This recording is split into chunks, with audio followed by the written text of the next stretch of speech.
Bismillahirrahmanirrahim. Assalamualaikum warahmatullahi wabarakatuh. Alhamdulillahi rabbil alamin. Wabihi nasta'inu ala umuri dunya waddin.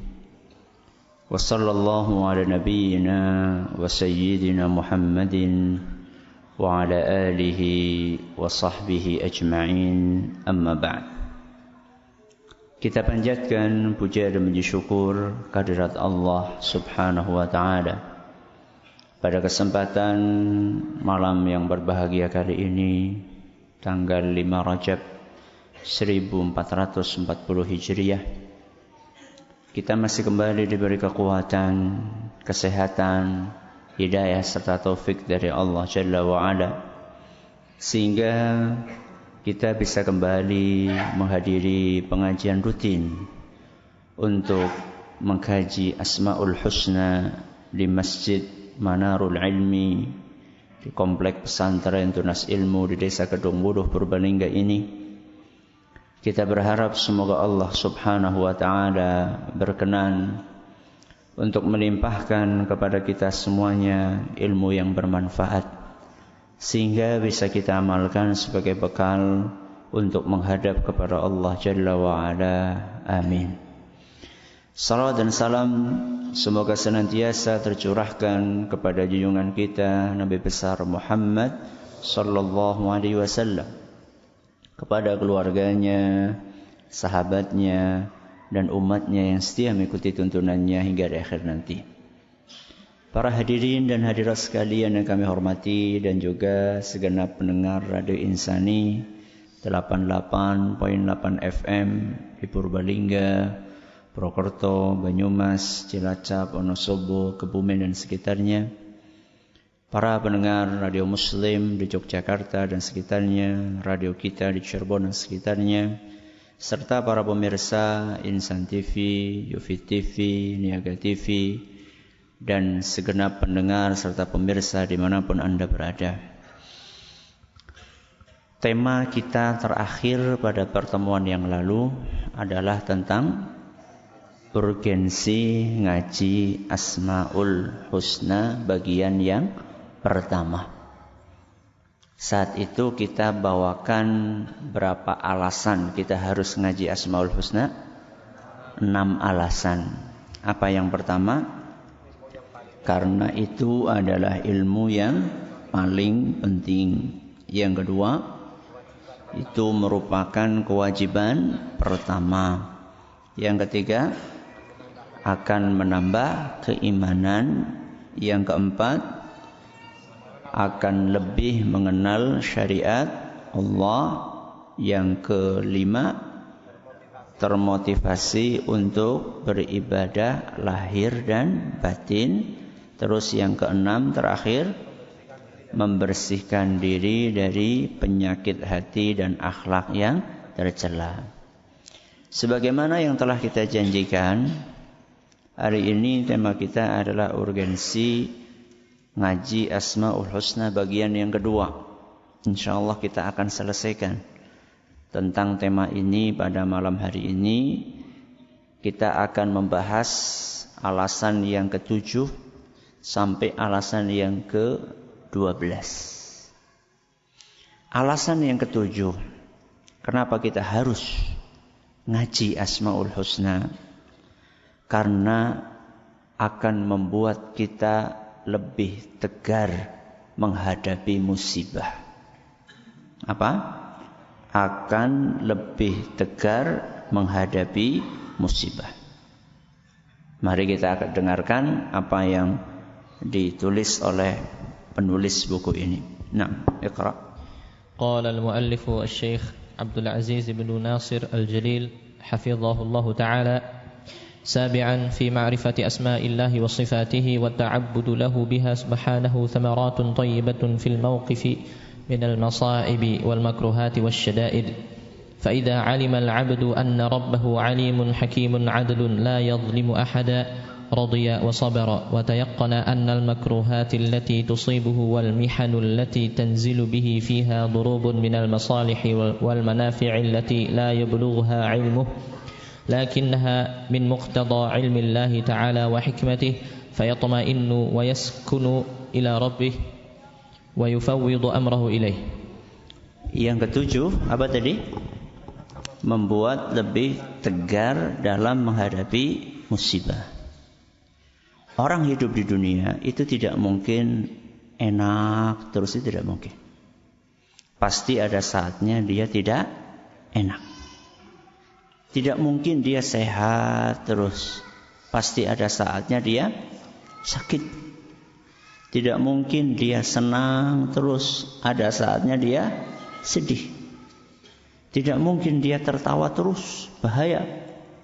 Ada saatnya dia menangis. Ada tawa, ada tangis.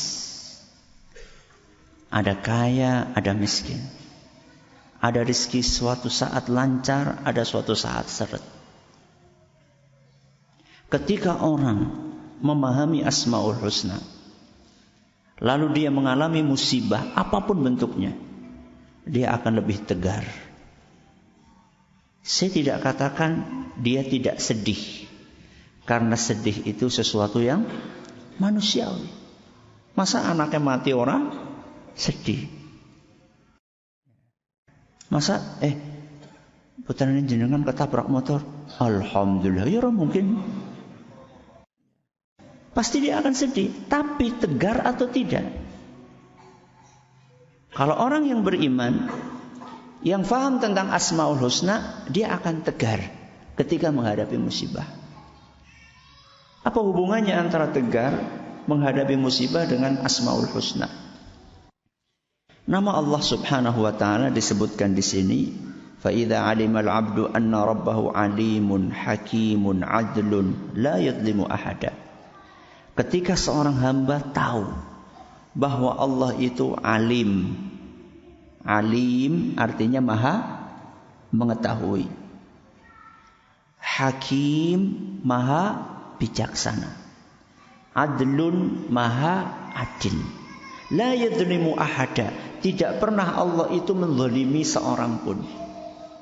Ketika dia faham nama-nama ini, Allah maha mengetahui, Allah maha bijaksana, Allah maha adil, tidak pernah menzalimi seorang pun dari hambanya.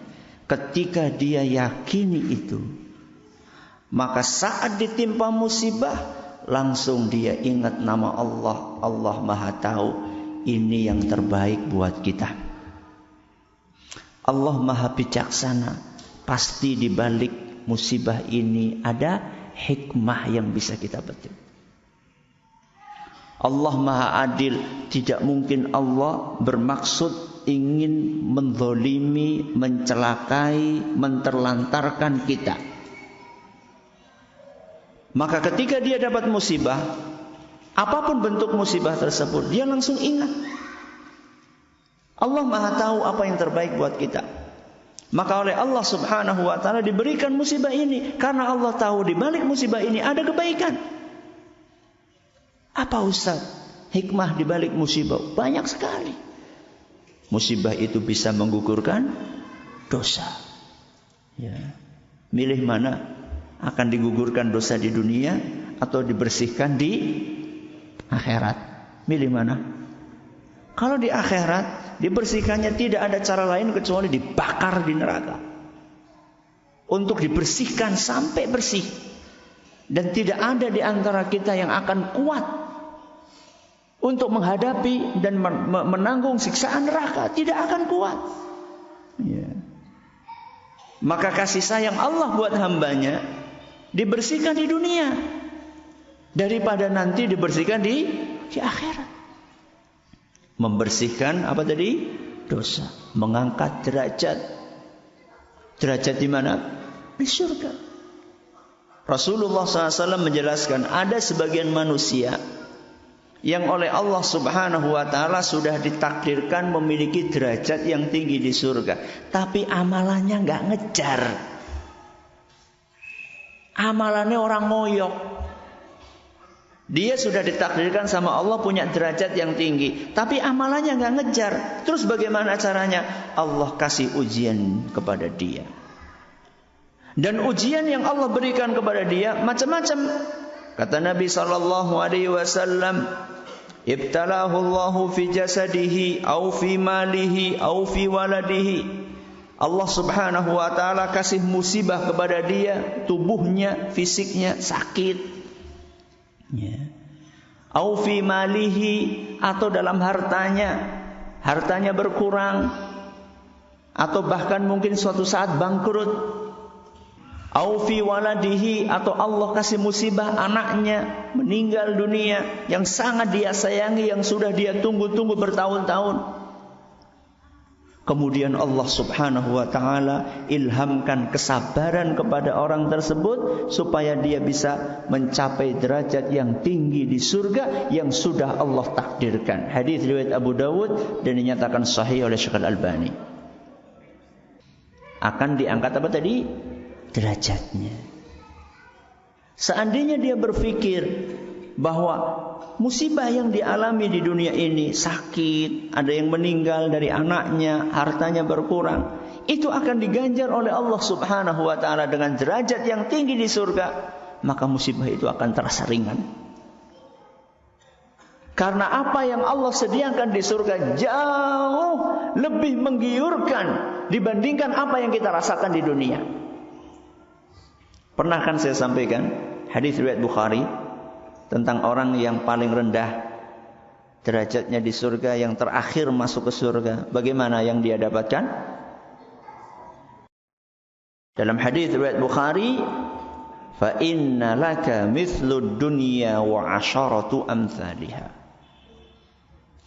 Sesungguhnya engkau, kata Allah subhanahu wa ta'ala, akan mendapatkan dunia seisinya 10 kali lipat.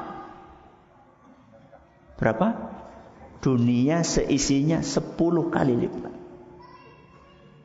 Bukan Purbalingga seisinya. Dunia seisinya. Dari ujung timur sampai ujung barat. Itu akan diberikan kepada manusia yang derajatnya paling rendah di surga. Coba Anda bayangkan. Ini padahal derajat yang paling rendah. Bagaimana dengan orang yang derajatnya lebih tinggi? Bagaimana yang di atasnya lagi? Makanya orang yang paham tentang Asmaul Husna, seberat apapun musibah yang dia hadapi, dia akan tegar. Bukan tidak sedih. Sedih, tapi dia tetap bisa tegar menghadapi musibah tersebut. Ini adalah poin yang berapa? Poin yang ke-7. Taib, yang ke-8. ثامنا فهم معاني أسماء الله عز وجل وصفاته طريق إلى محبة الله وتعظيمه ورجائه والخوف منه. وفي ذلك يقول العز بن عبد السلام رحمه الله تعالى: فهم معاني أسماء الله تعالى وسيلة إلى معاملته بثمراتها من الخوف والرجاء والمهابة والمحبة والتوكل وغير ذلك من ثمرات معرفة الصفات. Yang ke-8, alasan kita mengkaji Asmaul Husna karena akan menumbuhkan perasaan cinta dan pengagungan kepada Allah. Apa? Menumbuhkan perasaan cinta dan pengagungan kepada Allah subhanahu wa ta'ala. Maka seorang hamba itu semakin cinta, semakin kenal, maka dia akan semakin cinta. Witing tresno jalaran soko kulino. Ya. Kalau dia enggak kulino, enggak pernah dia belajar Asmaul Husna, tidak akan cinta sama Allah. Semakin dia mendalami Asmaul Husna, maka dia akan semakin cinta kepada Allah. Bukan cuma cinta, dia akan agungkan Allah subhanahu wa ta'ala. Salah seorang ulama yang dinukil di sini adalah Imam Al-Izz bin Abdus Salam rahimahullah, salah satu ulama besar madhab Syafi'i. Kata beliau, fahmu ma'ani asma'illahi ta'ala, memahami nama-nama Allah, wasilatun ila muamalatihi bithamaratiha, adalah merupakan sarana untuk bisa kita berinteraksi kepada Allah dengan buah pengenalan kita terhadap Asmaul Husna tersebut. Apa buahnya? Kalau orang sudah mengenal nama-nama Allah, minal khaufi, dia akan merasa takut kepada Allah. Warrajai, akan senantiasa berharap kepada Allah, tidak gampang putus asa. Sebesar apapun dosa yang kita kerjakan, Allah berkenan untuk menerima taubat kita siang dan malam. Sehingga jangan pernah berpikir, aku umure wis 20 tahun. Wis 20 tahun ora salat, enggane aku umure 20 tahun, apa kira-kira setahun gue bisa penebus buat yang 60 tahun itu? Bisa.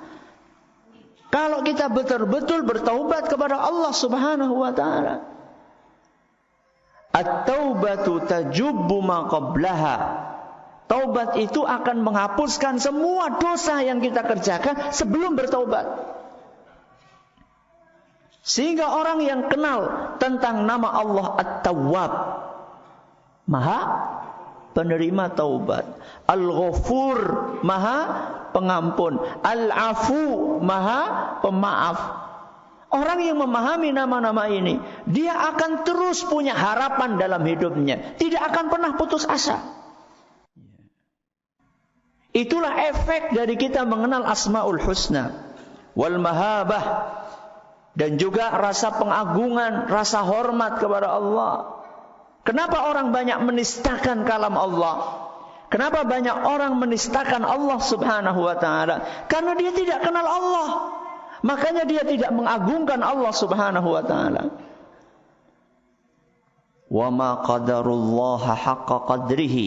Allah menggambarkan bagaimana orang-orang yang tidak beriman itu tidak mengagungkan Allah. Wa ma qadarullaha haqqa qadrihi. Mereka tidak mengagungkan Allah sebagaimana mestinya. Padahal seandainya dia tahu bagaimana kebesaran Allah, maka pasti dia akan mengagungkan Allah Subhanahu wa taala. Wal mahabbati wat tawakkuli, dan juga akan menumbuhkan perasaan cinta kepada Allah, tawakal kepada Allah. Kemarin sempat kita singgung, ketika kita tahu bahwa Allah Subhanahu wa taala sudah menjamin rizki seluruh hamba, maka tidak ada alasan untuk tidak tawakal kepada Allah. Masa kalah sama cecek? Kalah sama cecek. Pernah jenengan lihat cecek bunuh diri? Padahal makanannya lebih sulit dibandingkan kita. Makanannya cecek apa? Nyamuk. Nyamuk kan bisa terbang. Cecek gak bisa terbang.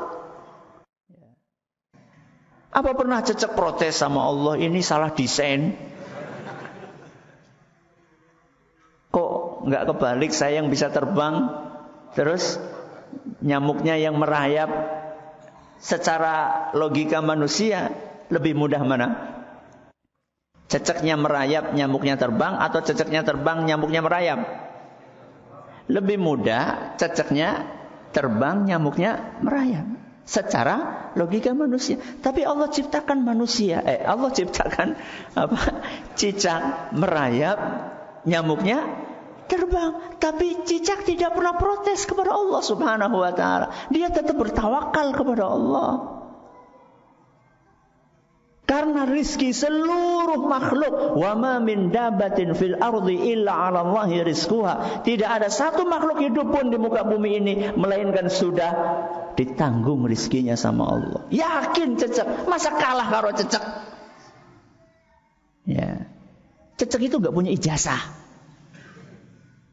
Kita ini punya ijazah S1, nganggur. Si kepriwe. Ya. Ustaz, preman nih Ustaz, yang golet.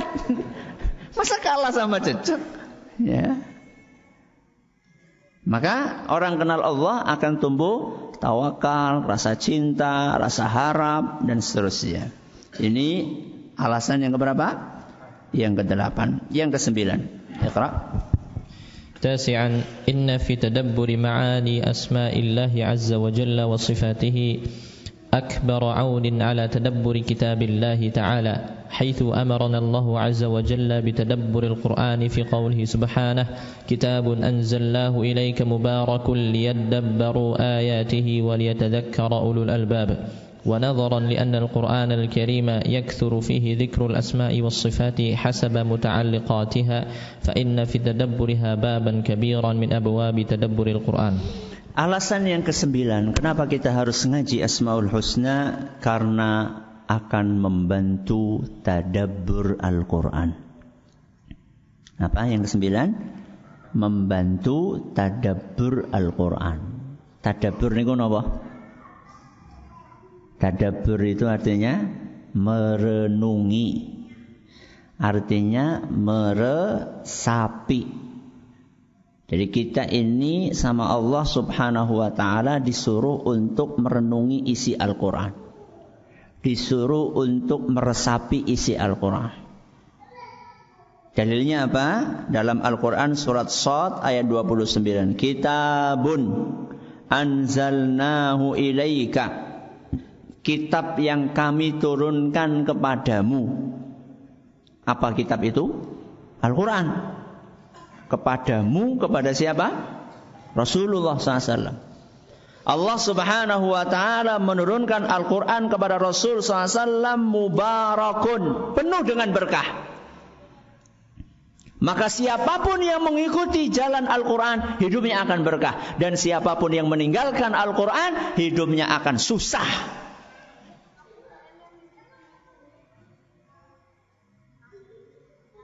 Kapan itu saya membaca sambutannya proklamator Indonesia, Insinyur Soekarno, memberikan sambutan atas diterbitkannya terjemahan Al-Quran. Perkataannya bagus sekali, cuman kata Allah saya nggak bawa sekarang. Ya, di situ seingat saya kira-kira maknanya Al-Quran adalah jalan keselamatan. Siapapun yang mengikuti jalan Al-Quran, dia pasti akan selamat. Siapapun meninggalkan Al-Quran, dia akan celaka. Masya Allah, bagus itu. Ya, cuman belum, saya lupa enggak saya tulis itu. Ada di rumah itu. Masih pakai ejaan yang, ya, doeloe. Ya. Bagus isinya, Masya Allah. Ya. Dia kasih kata sambutan atas penerjemahan Al-Quran pada tahun itu, pada saat itu. Mubarakun, Al-Quran itu penuh dengan berkah.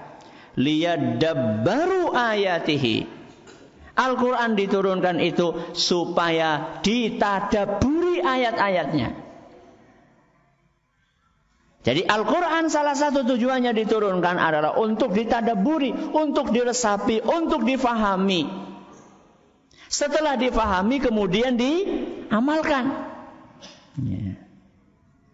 Terus apa hubungannya dengan Asmaul Husna? Ketika kita faham Asmaul Husna, maka kita akan terbantu bisa meresapi isi dari Al-Quran. Kenapa demikian Ustaz? Karena Asmaul Husna di dalam Al-Quran sering sekali disebutkan. Bahkan saya pernah sampaikan di sini, hampir setiap halaman Al-Quran di dalamnya ada Asmaul Husna. 1, 2, 3 bahkan bisa sampai 10. Setiap halaman. Sehingga ketika kita faham Asmaul Husna, kita akan terbantu untuk memahami sekian banyak ayat dalam Al-Quran. Contoh misalnya surat Al-Alaq ayat 3. Al-Alaq niku surat apa? Iqra. Surat Iqra. Mungkin kalau saya sebutkan surat Iqra langsung nyambung ya. Al-Alaq apa ya? Mikir dikit ya. Ya udah, surat Iqra ayat 3. Apa bunyinya? Bagus. Iqra wa rabbukal akram. Iqra artinya apa?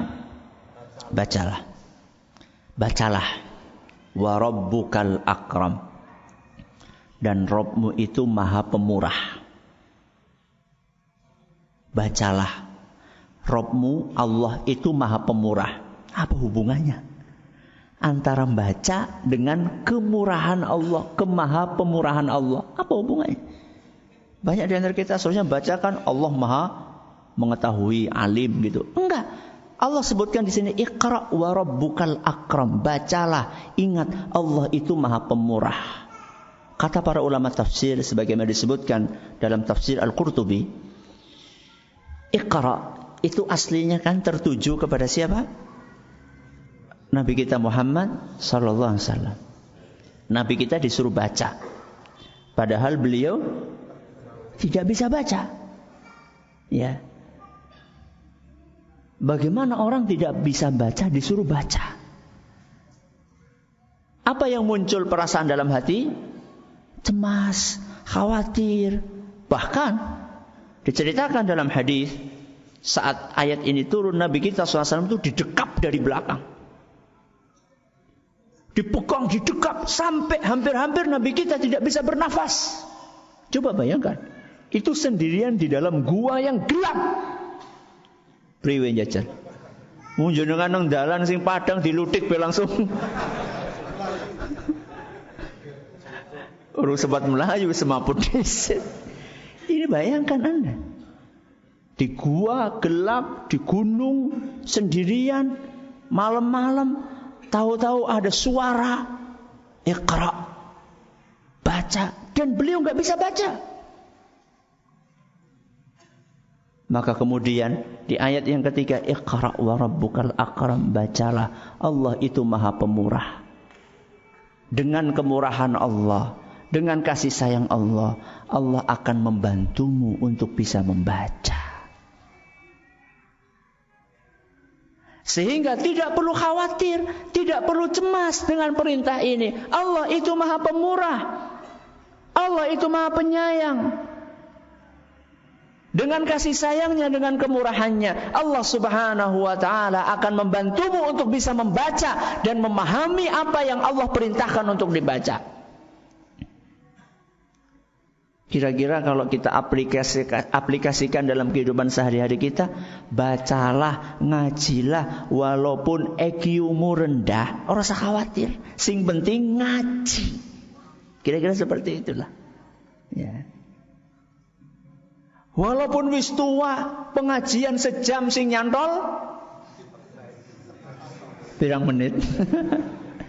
Ora apa-apa, Allah itu Maha Pemurah. Dengan kemurahan Allah Azza wa Jalla, dengan kasih sayangnya Allah, walaupun yang kita dapatkan mungkin terbatas ilmunya, tapi Allah akan berkahi ilmu tersebut. Itu namanya tadabbur Al-Quran. Ya. Dan kita tidak akan bisa tadabbur seperti itu kalau kita tidak paham makna Al-Akram. Al-Akram salah satu Asmaul Husna yang artinya apa tadi? Maha Pemurah. Ya. Maka salah satu cara supaya kita bisa tadabbur Al-Quran adalah dengan memahami Asmaul Husna. Semakin banyak Asmaul Husna yang kita pahami, maka akan semakin banyak ayat Al-Quran yang bisa kita pahami. Ketika kita paham nama Allah, Allah. Ketika kita paham nama Allah, Ar-Rahman. Ketika kita paham nama Allah, Ar-Rahim. Berapa kali terulang Ar-Rahman, Ar-Rahim dalam Al-Quran? Berkali-kali. Sehingga akan banyak sekali ayat yang Allah buka untuk kita, untuk bisa kita fahami maknanya. Ini alasan yang keberapa? Alasan yang ke-9. Alasan yang ke-10. Naam, asyiran. عاشرا علموا بأسماء الله عز وجل وصفاته يزرع في القلب الأدب مع الله تعالى والحياء منه.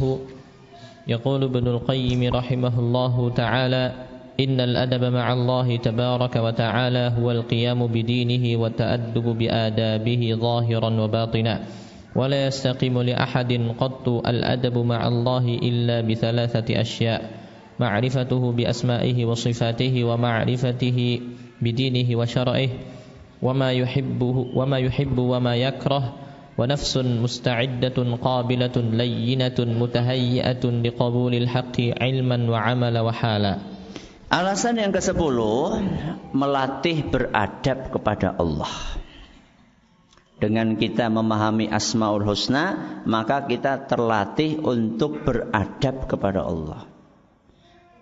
Mungkin sebagian orang itu aneh dengar kata beradab kepada Allah. Selama ini mungkin kata adab itu identik dengan sesama manusia. Etika selama ini identik dengan sesama manusia. Betul, itu salah satunya. Tapi justru adab yang paling penting adalah adab kepada siapa? Allah Subhanahu wa ta'ala. Apa manfaatnya beradab sama manusia tapi tidak beradab sama pencipta alam semesta? Apa manfaatnya? Ya.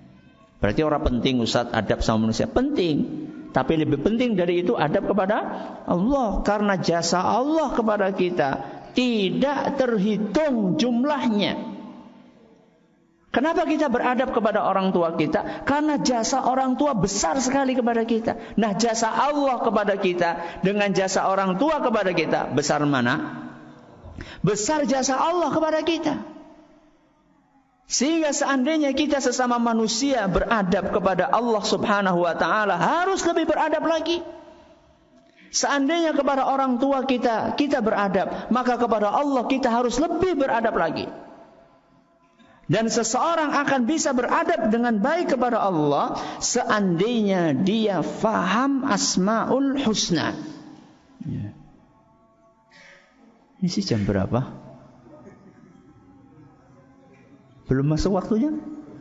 Belum, alhamdulillah. Masih kurang berapa?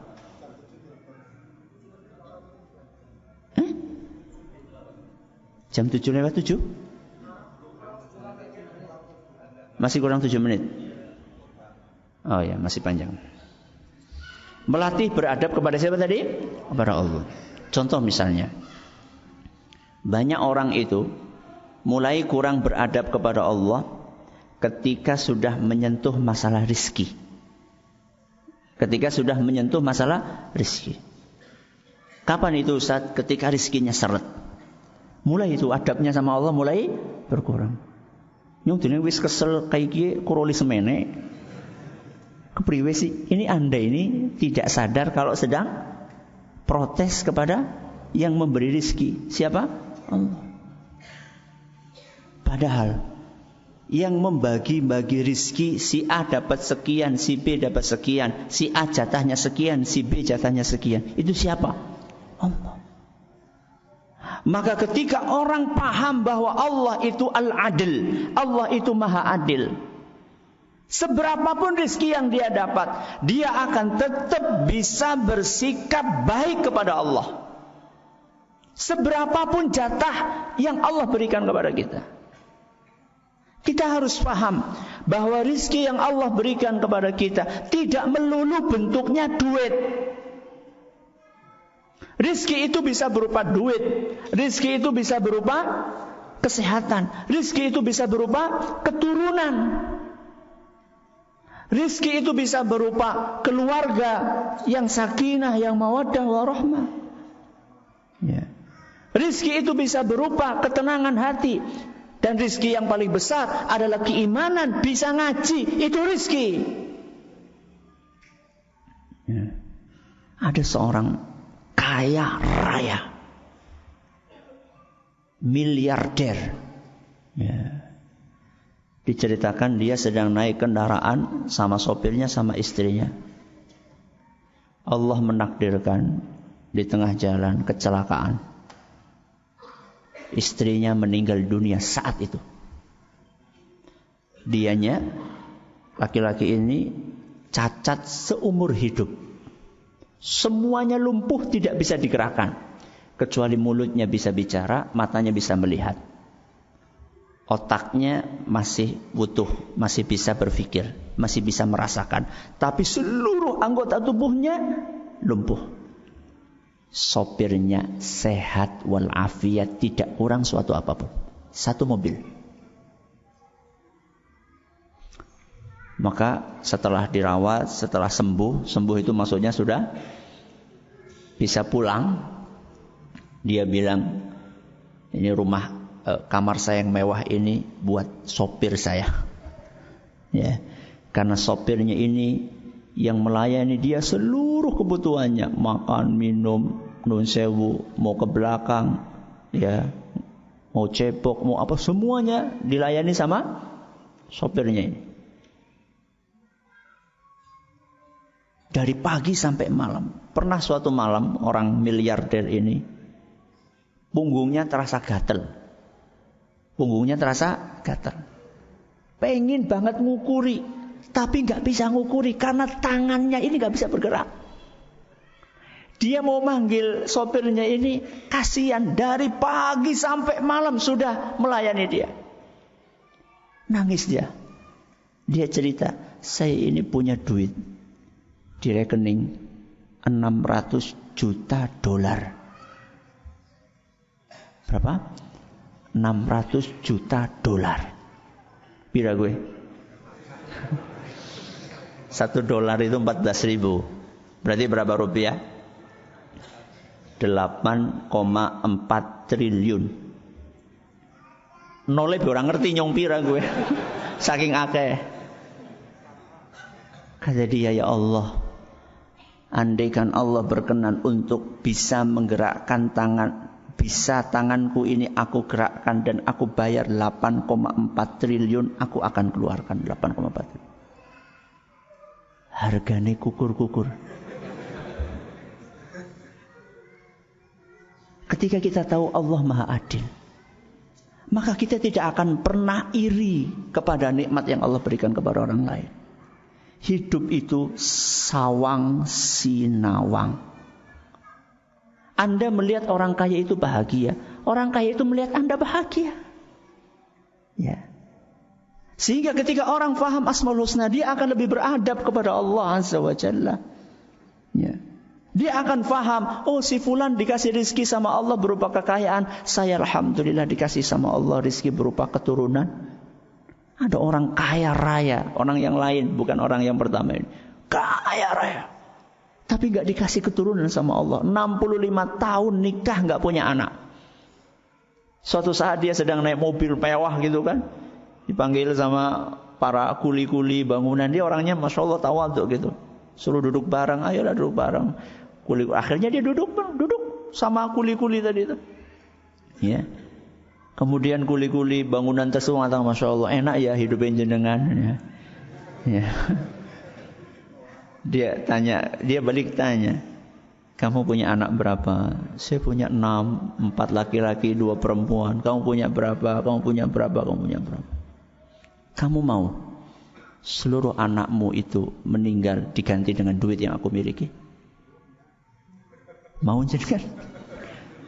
Ya gak akan pernah mau. Jangankan 6 anak semuanya dipundut sama Allah SWT. Satu pun kalau diganti dengan harta sekian ratus juta, gak akan mau kita.